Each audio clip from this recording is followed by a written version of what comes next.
सबको जय मसीह की। आइए हम लोग नए गीत किताब जो इस बार छपाई किए हैं, पतली पुस्तक है,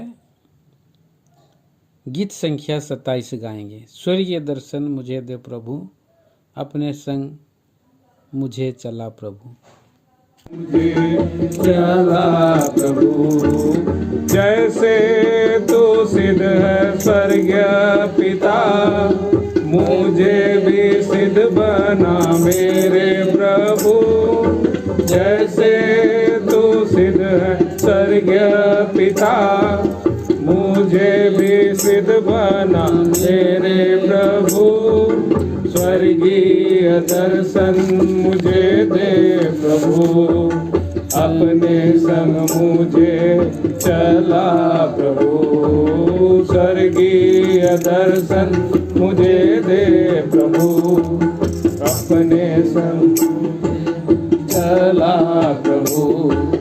तेरे पीछे पीछे चलना सिखा, मुझे मिली है तेरी प्रतिज्ञा। तेरे पीछे पीछे चलना सिखा, मुझे मिली है तेरी प्रतिज्ञा। आत्मा प्राण शरीर को शुद्ध तू कर, आत्मा प्राण शरीर को शुद्ध तू कर। तेरा भय मानना सीखा तू प्रभु, तेरा भय मानना सीखा तू प्रभु।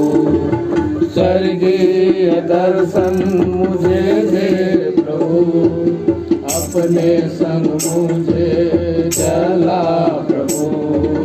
स्वर्गीय दर्शन मुझे दे प्रभु, अपने संग मुझे चला प्रभु।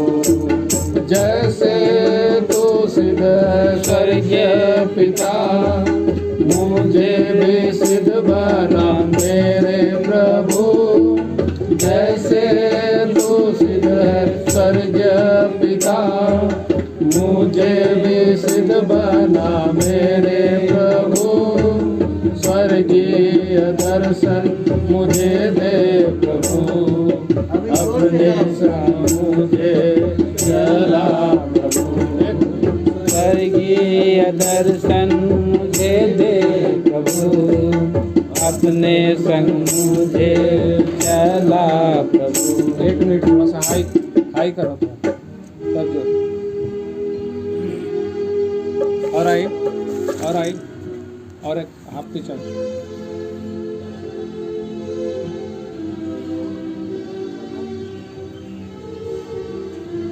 स्वर्गीय दर्शन मुझे दे प्रभु, अपने संग मुझे चला प्रभु। स्वर्गीय दर्शन मुझे दे प्रभु, अपने संग मुझे चला प्रभु। जैसे तू सिद्ध है स्वर्गीय पिता, मुझे भी सिद्ध बना मेरे प्रभु। जैसे तू सिद्ध है स्वर्गीय पिता, मुझे भी सिद्ध बना मेरे प्रभु।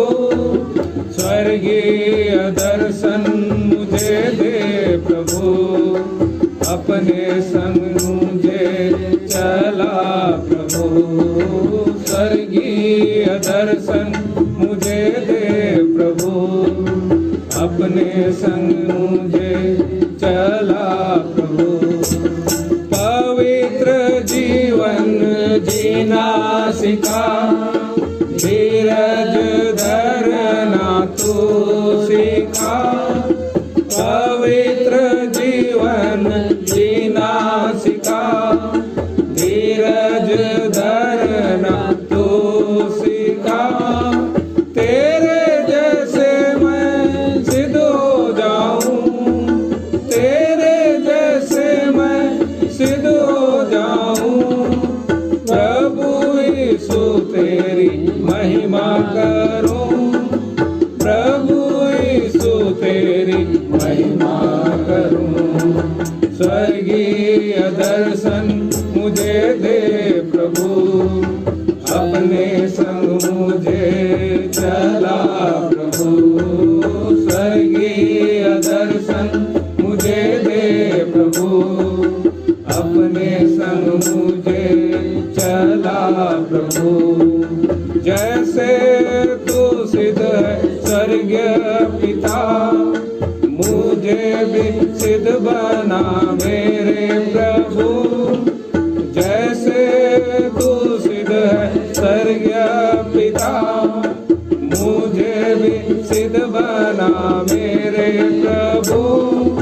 स्वर्गीय दर्शन मुझे दे प्रभु, अपने संग मुझे चला प्रभु। स्वर्गीय दर्शन मुझे दे प्रभु, अपने संग मुझे चला प्रभु।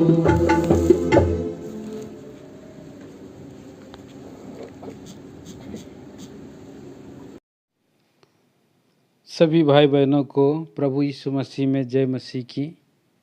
प्रभु का मैं धन्यवाद करता हूँ कि इस वर्ल्ड वाइड प्रेयर संगति जो लॉकडाउन में आरंभ की गई परमेश्वर की अगुवाई से, और इस बात का प्रेरणा प्रभु के दास भाई नवीन मिंज को दिए, और पिछले साल 2020 से लगातार 4 दिन की जो वर्ल्ड वाइड प्रार्थना है, प्रभु ने आप भाई बहनों को विश्वव्यापी प्रार्थना करने के लिए जोड़ा। हम धन्यवाद करते हैं, और बहुत से भाई बहनों को जिनको प्रभु के दास भाई नवीन मिंज जानते हैं बताए हैं, और अपने अपने स्थान से लॉकडाउन में प्रार्थना किए। 20 में, 21 में, 22 में, 23 में, और ये 5वां वर्ल्ड वाइड प्रार्थना जो 2024 28 जुलाई से 31 जुलाई, जहाँ कहीं भी आप लोग विश्वासी भाई बहन लोग 1 घंटा प्रार्थना करने के लिए हर एक भाई बहनों को बोझ दी गई है, और इस सेवा कार्य के लिए प्रभु के दास को चलना दिया गया कि प्रभु के आत्मा के द्वारा कुछ वचन को हमें उल्लासित करने के लिए, उत्साहित करने के लिए दिए जाएं। मैं क्या हूँ? आयोग दास हूँ। प्रभु का आत्मा अगर अगुवाई ना करे, ना बोले, तो हमारा वचन का ध्यान करना, संगति करना व्यर्थ होगा। इसलिए हम छोटी सी प्रार्थना करते हैं। प्रेमी पिताजी, दयालु प्रभु, सर्वशक्तिमान ईश्वर, मैं धन्यवाद करता हूँ इस समय आपने अद्भुत रीति से वर्ल्ड वाइड प्रार्थना के लिए आपके दास को चालना दिया, जिसमें प्रभु आयोग दास को भी प्रार्थना का कुछ वचन भाग प्रेमी पिताजी पवित्र शास्त्र बाइबल से प्रकट करूं। ये ऐसा आपने अनुग्रह दिया है। मैं क्या हूं? कुछ नहीं, धूल मिट्टी राख हूँ। जब तक आप ना देंगे, ना मैं कुछ पा सकता हूँ, ना बांट सकता हूँ। दयालु प्रभु, आप ही प्रकाशित करें क्या विचार जो थीम पर आधार वचन दिए गए हैं, उसको आप खोले, प्रकाशमान करें। प्रभु जी, इस प्रार्थना को सुनिए। उद्धारकर्ता मसीह यीशु क्रिस्त के नाम में मांगता हूँ, आमीन।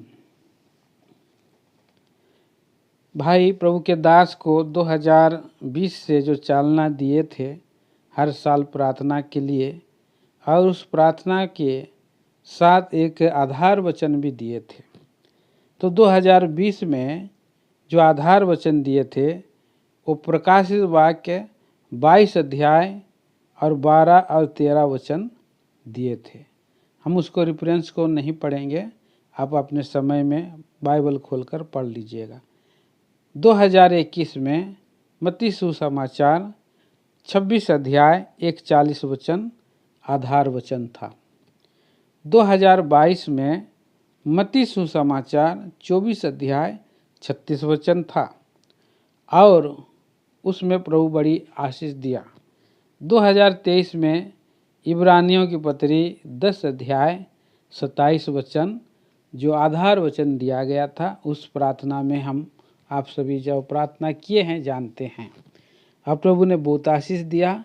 जो इस साल का जो आधार वचन है वो है इब्रानियों की पत्री 9 अध्याय 27 वचन। आइए हम खोल लेंगे उसको और हम पढ़ेंगे। इब्रानियों की पत्री 9 अध्याय और 27 वचन मैं पढ़ता हूँ। आप सब निकाल लिए हैं तो आइए हम उसको पढ़ें। और जैसे मनुष्यों के लिए एक बार मरना और उसके बाद न्याय का होना नियुक्त है। ये आधार वचन प्रभु के दास के आत्मा में उन्हें उबारा और दिया है। तो प्रभु सहायता करे इस वचन भाग को प्रकाशित करने के लिए। प्रिय भाई बहनों, यहाँ पर हम देखते हैं कि और जैसे मनुष्य के लिए एक बार मरना नियुक्त है और उसके बाद न्याय का होना नियुक्त है। दो बातें हैं, एक मरना है और उसके बाद न्याय होना है। इस भेद को संसार के लोग नहीं जानते। इस संसार में बहुत से लोग हैं जो मसीह से अलग हैं, जो परमेश्वर से अलग हैं, वो नहीं जानते हैं। वो लोग बोलते हैं कि इसी संसार में ही हमको न्याय होगा, इसी संसार में ही सब भला है और बुरा है, अच्छा है या खराब है। जो कुछ इस संसार में कर्म करता है इसी संसार में भोगता है बोल के बहुत लोग कहावत कहते हैं। पर हम पवित्र शास्त्र बाइबल में हम जब आते हैं तो पवित्र वचन में यहाँ पर परमेश्वर का ये वचन है कि ये परमेश्वर की ओर से के लिए एक बार मरना नियुक्त है और उसके बाद न्याय का होना नियुक्त है। तो प्रिय भाई बहनों, ये मरना क्यों नियुक्त है? परमेश्वर आरंभ में मनुष्य को ऐसा नहीं बनाया था कि वो मरे। परमेश्वर ने मनुष्य को सदा सर्वदा के लिए, युगानुयुग के लिए बनाया था। जब आप पढ़ेंगे पवित्र शास्त्र बाइबल उत्पत्ति के पुस्तक में, वहाँ पर अब 2 अध्याय में जब हम पढ़ते हैं कि परमेश्वर ने मनुष्य को अपने स्वरूप में और मिट्टी से और अपने स्वरूप में उसको बनाया और उसमें परमेश्वर ने अपने जीवन का सांस को नथुनों में डाल दिया। आदम जीवित प्राणी बन गया। और जब आदम जीवित प्राणी बन गया तो हम देखते हैं कि उसको परमेश्वर ने अदन के वाटिका में रख दिया और परमेश्वर ने आदन के वाटिका में बहुत सा फलों का वृक्ष को लगाया था और उसी फलों के वृक्ष में बीच में 2 फल के वृक्ष लगाए थे और वो जो एक फल था भले बुरे का ज्ञान का वृक्ष और दूसरा वृक्ष था जीवन का वृक्ष। परमेश्वर ने स्पष्टता से आदम को कहा था कि इस जितने सारे इस आदन के बाग के सारे वृक्ष के फल को खा सकते हो, केवल उस बुरे और भले के ज्ञान के वृक्ष के फल को ना खाना, और अगर जिस दिन तुम उस फल को खाओगे उस दिन तुम मर जाओगे। परमेश्वर ने बड़ी स्पष्टता से कहा था। मृत्यु वहाँ से जब आदम ने काफ़ी समय 100 साल लगभग उसने जीवन ऐसे ही जीवन व्यतीत किया और उसके बाद परीक्षा करने वाले ने अर्थात शैतान ने हवा को बहका दिया और उन्होंने उस भले और बुरे के ज्ञान के वृक्ष के फल को खाए और फल के खाने के कारण मृत्यु जीवन में आ गई। परमेश्वर का ये श्राप है। परमेश्वर ने ये कहा है, उत्पत्ति की किताब 3 अध्याय और 19 वचन में हम पढ़ते हैं। मैं आपके लिए पढ़ देता हूँ। उत्पत्ति की किताब 3 अध्याय और 19 वचन। और अपने माथे की पसीने की रोटी खाया करेगा और अंत में मिट्टी में मिल जाएगा, क्योंकि तू उसी में से निकाला गया। तू मिट्टी तो है, पर मिट्टी ही में फिर मिल जाएगा। देखिए, पवित्र शास्त्र बाइबल कहती है मनुष्य के बारे में, वो माथे की पसीने की मेहनत की रोटी खाया करेगा, अंत में मिट्टी में मिल जाएगा, मतलब मृत्यु हो जाएगी। अब पवित्र शास्त्र बाइबल में अब जहाँ और भी कई उदाहरण कई अध्याय में लिखा हुआ है। दूसरा सामुएल की पुस्तक मैं आपके लिए पढ़ता हूँ, 1-2 वचन मृत्यु के बारे में जो लिखा हुआ है। दूसरा सामुएल 14 अध्याय और 14 वचन।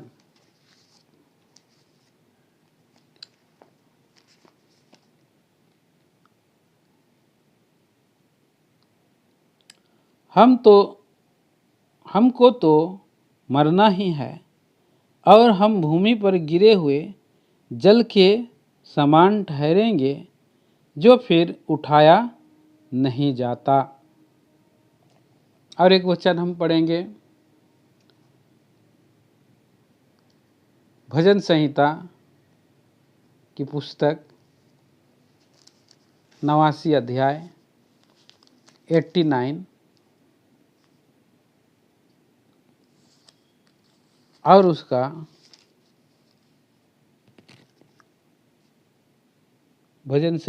89:48।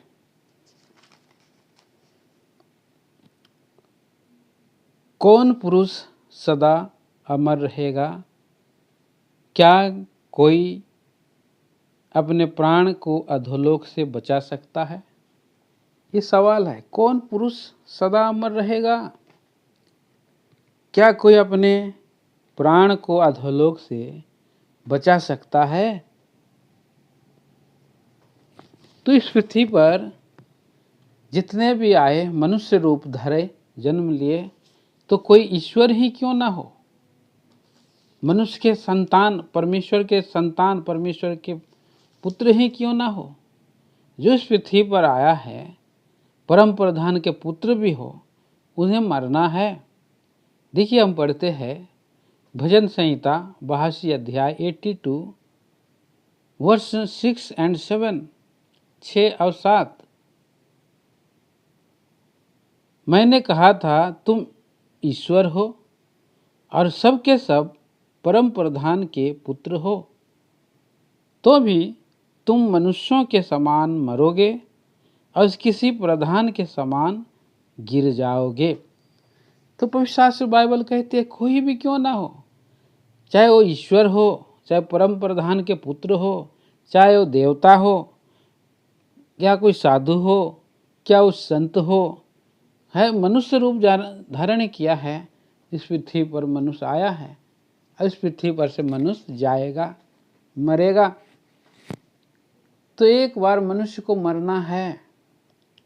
इस संसार में जितने आए सबको मरना है। पर हम देखते हैं प्रिय भाई बहनों, इधर इस मृत्यु देह में मनुष्य जब आता है तो पाप के बंधन में आ जाता है। सबने पाप किया। कोई शास्त्र बाइबल कहती है कि सबने पाप किया है और परमेश्वर की महिमा से रहित है। तो सभी पापी है संसार में, सबने पाप किया है और मर जाना है। पर हम देखते हैं परमेश्वर धर्मी है और परमेश्वर न्यायी है। परमेश्वर चाहता है कि मनुष्य सर्वदा के लिए जीवित रहे। परमेश्वर चाहते हैं कि मनुष्य न्याय काम करे। वो न्याय उनका स्वभाव है, धर्म उनका स्वभाव है, पवित्र उनकी स्वभाव है। पवित्र शास्त्र बाइबल में हम देखते हैं कि इस संसार में बहुत से जज हो सकते हैं, और इस संसार में जज में भी कमी घटी है। जैसे पिलातुस भी एक जज के समान था, हाकिम था, वो जजमेंट सीट में बैठा। और आज कितने लोग इस संसार में जज सीट में लोग बैठते हैं, और बहुत लोग भले बुरे के भेद को कई लोग जो है कि मिस कर देते हैं। अच्छे अच्छे जज भी फेल हो जाते हैं, चूक कर जाते हैं। लेकिन हम देखते हैं परमेश्वर अंदर को भी देखता है और बाहर को भी देखता है, भीतरी मनुष्य को देखता है, बाहरी रूप को भी देख सकता है, छुपा हुआ बातों को भी वो देखता है, और जो कुछ भी गुप्त में काम करे वो सब देख सकता है। इसलिए हम परमेश्वर को न्यायकर्ता के रूप में हम देखते हैं। भजन संहिता की पुस्तक और उसका 9 अध्याय और उसके 9 अध्याय का हम 4 वचन में पढ़ते हैं। क्योंकि तूने मेरा न्याय और मुकदमा चुकाया है, तूने सिंहासन पर विराजमान होकर धर्म से न्याय किया। किसके बारे में भजनकार कहता है? परमेश्वर के बारे में कहता है कि तूने मेरा न्याय और मुकदमा चुकाया है, धर्म से न्याय किया है, सिंहासन पर विराजमान होकर। उसके 7 पद में लिखा है, परंतु यहोवा सदैव सिंहासन पर विराजमान है, उसने अपना सिंहासन न्याय के लिए सिद्ध किया है। तो हम स्वभाव से हम देखते हैं कि परमेश्वर न्याय है। वह अन्याय को देख नहीं सकता है, पाप को भी देख नहीं सकता है। व्यवस्था विवरण की पुस्तक उसके 28 अध्याय में हम आते हैं। व्यवस्था विवरण मैं आपके लिए निकालना चाहता, उस वचन को मैं पढ़ना चाहता हूँ। व्यवस्था विवरण की पुस्तक और उसका 32 अध्याय और उसका 4 वचन। वह चट्टान है, उसका काम खरा है, उसकी सारी गति न्याय की है। वह सच्चा ईश्वर है, उसमें कुटिलता नहीं, वह धर्मी और सीधा है। परमेश्वर के स्वभाव है प्रियो कि उसकी सारी गति न्याय की है। इसलिए परमेश्वर जिस प्रजा को, जिस संतानों को या मनुष्य को जो बनाया है कि वो लोग सारे न्याय से चले, परमेश्वर को प्रेम करें, परमेश्वर की सेवा करें और मनुष्यों के साथ न्याय से रहें। जहाँ पर न्याय है वहाँ पर शांति है। पहले न्याय होगा फिर शांति आती है। तो अगर जहाँ पर अन्याय है वहाँ अशांति है। सुप्रिय भाई बहनों, हम इस पृथ्वी पर हम देखते हैं आज हम न्याय को हम नहीं पाते हैं। अगर इस संसार में दुखी लोगों को दबाया जा, गरीब लोगों को, दीन लोगों को दबाया जा रहा है, और धनी लोग न्याय को वो लोग खरीदते हैं, बेचते हैं। इसीलिए ये संसार जो है पाप से भर गई है। पवित्र शास्त्र बाइबल में इधर लिखा है, इब्रानियों की पत्री उसका 9 अध्याय का 27 पद में, कि मनुष्य इस पृथ्वी पर जितने सारे हों, चाहे वो गरीब हो, चाहे वो मध्यम वर्ग के हो, चाहे वो धनवान हो, चाहे बहुत और कुलीन लोग हो, सब इस पृथ्वी पर हरेक मनुष्यों का एक दिन मर जाएंगे। एक दिन उनका मरना होगा और उनका न्याय का होना नियुक्त है। कोई भी बच नहीं सकता है। गरीब व्यक्ति अन्याय हो का भागीदारी होते हैं, पीसे जाते हैं, और धर्मी और धनी लोग और कुलीन लोग न्याय को खरीद करके वो बच जाते हैं। लेकिन परमेश्वर के सामने, उस न्याय आसन के सामने हर एक मनुष्य को जाना पड़ रहा है, और उनको एक दिन जो है उस न्याय आसन के सामने में मर जाने के बाद उसकी जो आत्मा है उठ करके उस न्याय आसन के सामने में उनको खड़ा होना पड़ेगा, पवित्र शास्त्र बाइबल कहती है। तो प्रिय भाई बहनों, हम देखते हैं कि परमेश्वर इसलिए इस पृथ्वी पर मनुष्यों को चुनता है कि वो लोग जो पाप में जीवन बिता रहे हैं, अधर्म में जीवन बिता रहे हैं, वो लोग यीशु मसीह के द्वारा चुने जाएं। यीशु मसीह के द्वारा वो लोग धर्मी बने और न्याय से चले, न्याय का काम करें, और उस न्याय आसन के सामने में, परमेश्वर के सामने में, न्याय आसन के सामने में वो हियाव से खड़े रहे।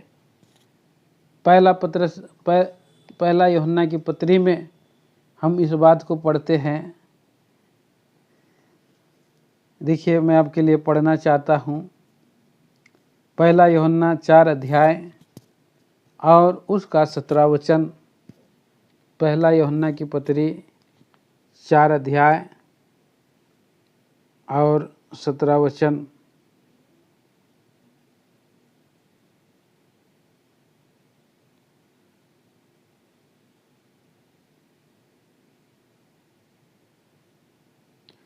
इसी से प्रेम सिद्ध हुआ कि हमें न्याय के दिन साहस हो, हियाव हो,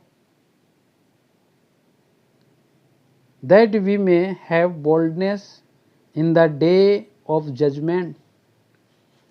तो यीशु मसीह को हम जब ग्रहण करते हैं, वो हमसे प्रेम किया, और जब हम उसकी इच्छाओं पर हम जब चलते हैं तो हम उसके प्रेम में सिद्ध होते हैं। हम में प्रेम उसका सिद्ध हो जाता है, और हम उस न्याय के दिन में साहस बांधे न्याय आसन के सामने में खड़े रह सकते हैं, क्योंकि उस दिन हमारा विवेक हमें दोष नहीं देगा।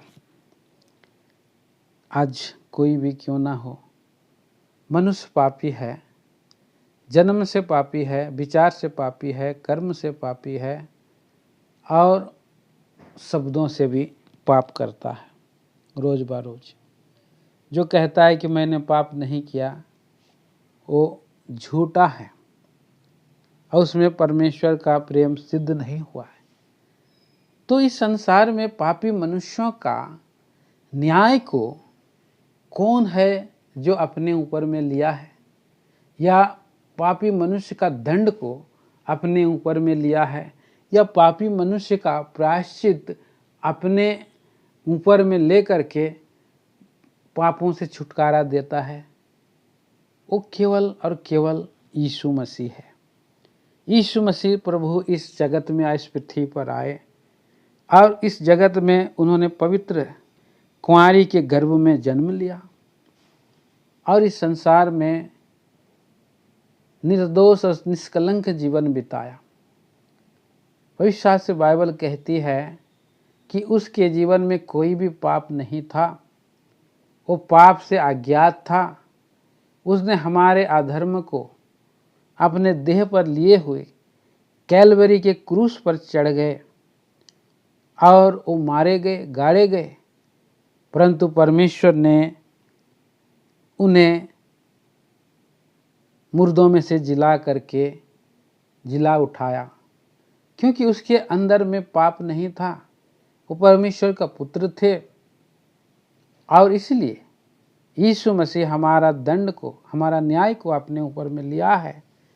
और आज इस पृथ्वी पर, इस आने वाले युग, आने वाले संसार में परमेश्वर न्याय करने का अधिकार पुत्र को दे दिया, अर्थात यीशु मसीह को दे दिए हैं। वो जब आने वाले इस संसार के बाद आने वाला जो संसार है उसमें परमेश्वर न्याय नहीं करेंगे। वो परमेश्वर ने न्याय करने का अधिकार पुत्र को दे दिए हैं। देखिए हम इस विषय इस वचन को हम पढ़ते हैं।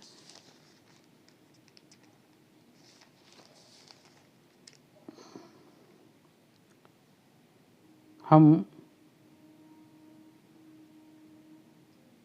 पढ़ते हैं यूहन्ना सुसमाचार, यूहन्ना रचित सुसमाचार, और स्वयं यीशु मसीह कहते हैं 5 अध्याय का 22 वचन में, पिता किसी का न्याय नहीं करता परंतु न्याय करने का सब काम पुत्र को सौंप दिया है। पुत्र अर्थात प्रभु यीशु मसीह को सौंप दिया है। और एक वचन हम पढ़ेंगे प्रेरितों के काम 17 अध्याय, प्रेरितों के काम 17 अध्याय और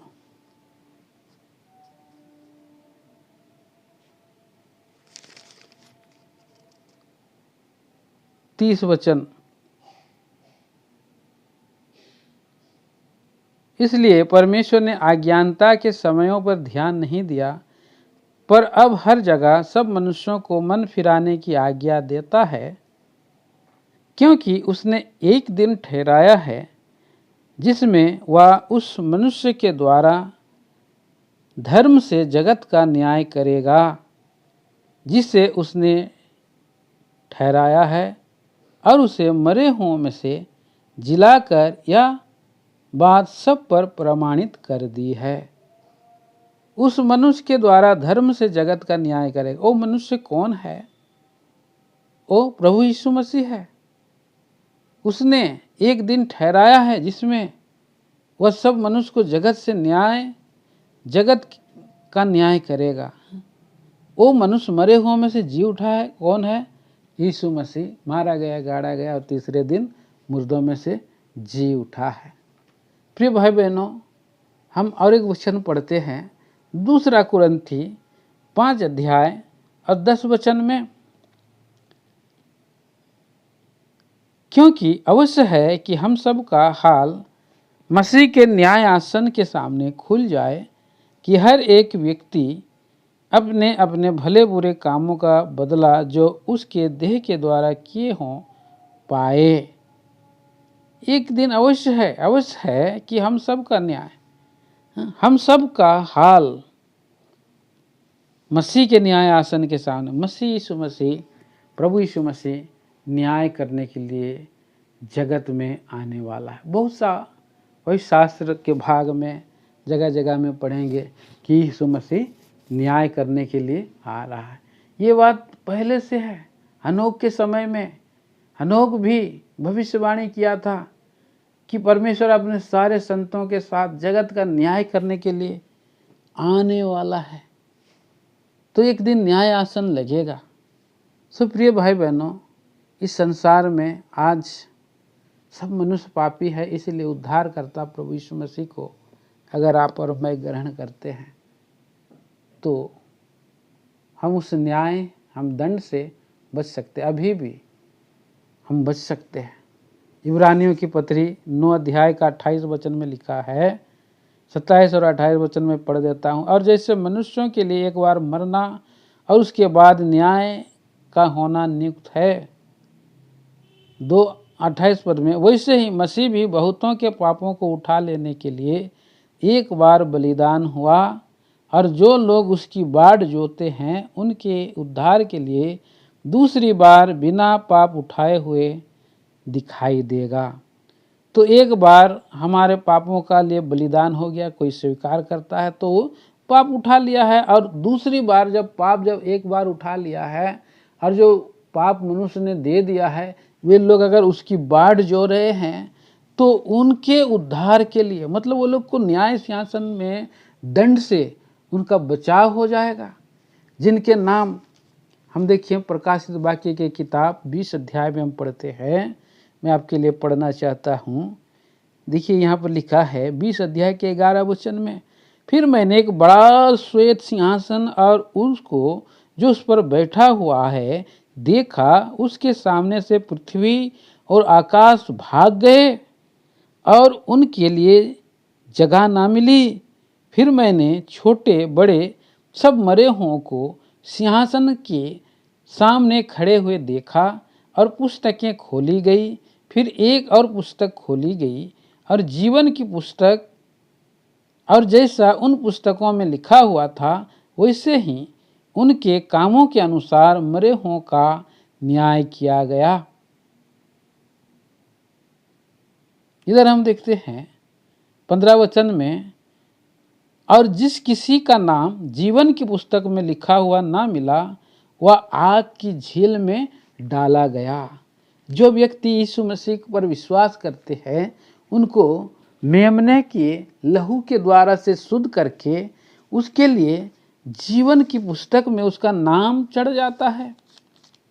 यहाँ हम पढ़ते हैं 21 अध्याय का 27 वचन में भी लिखा है, परंतु उसमें कोई अपवित्र वस्तु या घृणित काम करने वाला, झूठ का गढ़ने वाला और किसी रीति से प्रवेश ना करेगा, पर केवल वे लोग जिनके नाम मेमने के जीवन की पुस्तक में लिखे हैं। तो यहाँ मेमने की जीवन की पुस्तक, जो प्रभु यीशु मसीह मेमना बना है, उसके लहू से जो लोग धुल जाते हैं, अपने पापों से पश्चाताप करते हैं और निर्णय लेते हैं कि धर्मी जीवन बिताने के लिए पवित्र शास्त्र बाइबल के अनुसार, मैं प्रभु यीशु मसीह के वचन की अगुवाई के अनुसार, उन लोगों के लिए जीवन की पुस्तक में नाम लिख करके वो लोग न्याय आसन से बच जाएंगे। प्रिय भाई बहनों, इसीलिए हमें प्रभु यीशु मसीह पर विश्वास करके उस न्याय आसन में परमेश्वर का प्रेम को सिद्ध करता हुआ और हियाव के साथ खड़ा होने के लिए यीशु मसीह के वचन के अनुसार जीवन बिता सके। एक और आपको उदाहरण दे करके बंद करना चाहता हूँ। ये प्रार्थना वर्ल्ड वाइड प्रार्थना है, इसीलिए एक उदाहरण पवित्र शास्त्र बाइबल में प्रभु यीशु मसीह ने दिया है प्रार्थना करने के लिए हियाव नहीं छोड़ने के विषय में। एक अधर्मी न्यायाधीश और एक धर्मी न्यायाधीश का उदाहरण है। एक अधर्मी न्यायाधीश और विधवा का दृष्टांत को हम देखेंगे। देखिए इधर हम पढ़ते हैं, प्रभु यीशु मसीह ने एक उदाहरण दिया प्रार्थना करना और हियाव नहीं छोड़ने के विषय में। 18 अध्याय के 1 वचन में पढ़ता हूँ, फिर उसने इसके विषय में कि नित्य प्रार्थना करना और हियाव न छोड़ना चाहिए उनसे यह दृष्टांत कहा। किसी नगर में एक न्यायी रहता था जो ना परमेश्वर से डरता था और न किसी मनुष्य की परवाह करता था। उसी नगर में एक विधवा भी रहती थी जो उसके पास आकर के कहा करती थी, मेरा न्याय चुका कर मुझे मुद्दाई से बचा। तो कुछ समय तक तो वह ना माना। अंत में मन में विचार करके वो न्यायी कहता है, यद्यपि ना मैं परमेश्वर से डरता और ना मनुष्य की कुछ परवाह करता हूँ, तो भी यह विधवा मुझे सताती रहती है, इसलिए मैं उसका न्याय चुकाऊंगा। कहीं ऐसा ना हो कि घड़ी घड़ी आकर नाक में मेरा दम करे। प्रभु ने कहा, सुनो यह अधर्मी न्याय क्या कहता है। इसलिए क्या परमेश्वर अपने चुने हुओं का न्याय ना चुकाएगा जो रात दिन उसकी दुहाई देते रहते हैं? क्या वह उनके विषय में देर करेगा? मैं तुमसे कहता हूँ वह तुरंत न्याय चुकाएगा। तो भी मनुष्य का पुत्र जब आएगा तो क्या वो पृथ्वी पर विश्वास पाएगा? सो यहाँ पर हमें एक प्रार्थना करने और हियाव नहीं छोड़ने का विषय में दृष्टांत दिखाया गया था। एक अन्यायी न्यायकर्ता और प्रभु परमेश्वर जो न्यायी है, उसके दोनों में भेद करने के लिए। इस संसार में जब हम किसी के सामने में गिड़गिड़ाते हैं तो दया करता है या उसके सामने में खड़े हो जाते, चाहे वो अधर्मी हो, वो न्यायी है लेकिन दया करता है। तो क्या हमारा परमेश्वर हम जो दुहाई देंगे रात दिन कि प्रभु वो लोग तो अधर्म में जीवन बिता रहे हैं, हमारे कुटुंबी लोग, हमारे रिश्तेदार लोग और ये संसार पाप में जीवन बिता रहा है, उनके लिए अगर हम दुहाई देंगे तो क्या प्रभु उनको उनकी दुहाई सुन कर के उनका मन को बदलेगा नहीं? क्या जरूर बदलेगा। उनका मन को तोड़ेगा नहीं? क्या जरूर तोड़ेगा। जैसे हम अब्राहम के उदाहरण हम देखते हैं, सदोम और अमोरा में लूत और उसका परिवार उस संसार में है, उनके लिए उसने मध्यस्थ किया, प्रार्थना किया और प्रभु ने लूत को बचा लिया। हम उदाहरण के रूप में हम देखते हैं, मूसा एक मध्यस्थ प्रार्थना किया कि पाप में अन्याय में जीवन बिता रहे इस्राएली जाति लोगों के लिए जंगल में मध्यस्थ किया, उन लोगों के छुड़ौती के लिए उनको जो है कि मूसा ने अगुवाई किया। यहोशू के पुस्तक में हम पढ़ते हैं, यहोशू उनका न्यायकर्ता बन करके उनको अगुवाई किया। हम देखते हैं कि सामुएल के दिनों में कि लोग न्याय और धर्म से प्रभु की संगति करें, वो लोग भी प्रार्थना करते, सामुएल भी प्रार्थना करते थे कि लोग न्याय से चले। तो हम बहुत से उदाहरण हम देखते हैं, दानियल के जीवन में हम देखते हैं योना के जीवन में, जो निनवे पाप से भर गई थी, उस नगरी के लिए उसने उपवास सहित प्रार्थना किया और वो सारे लोग 1,20,000 लोग मध्यस्थ प्रार्थना के द्वारा बदल दिए गए। तो प्रिय भाई बहनों, ये वर्ल्ड वाइड प्रार्थना संगति है कि हम भी अगर रात दिन उन लोगों के लिए, अंतिम दिनों में हम जो पाए जाते हैं, हम विश्वासी भाई बहनों के लिए अगर प्रार्थना करेंगे तो प्रभु बड़ा काम करेगा, उन लोगों को फिर से जिलाएगा, रिवाइव करेगा। लोग मरे हुए लोग हैं, मरे हुए लोगों को प्रभु, जो मुर्दे लोग हैं आत्मा में, उनको जिला करके वो अनंत काल के न्याय आसन, नरक जहाँ पर दंड मिलेगा, उनसे बचा के स्वर्ग में ले जाएगा। तो हमारा विषय और उद्देश्य यही है कि वर्ल्ड वाइड प्रार्थना करें और इसमें लगातार 1 घंटा आप समय दें हर दिन, और प्रभु आपको महिमा का मुकुट देगा, इनाम देगा। प्रभु इन विचारों के द्वारा हमें प्रार्थना करने के लिए प्रेरणा करे, अगुवाई करे। आमीन। आइए हम सब प्रार्थना में जाएंगे। सभी भाई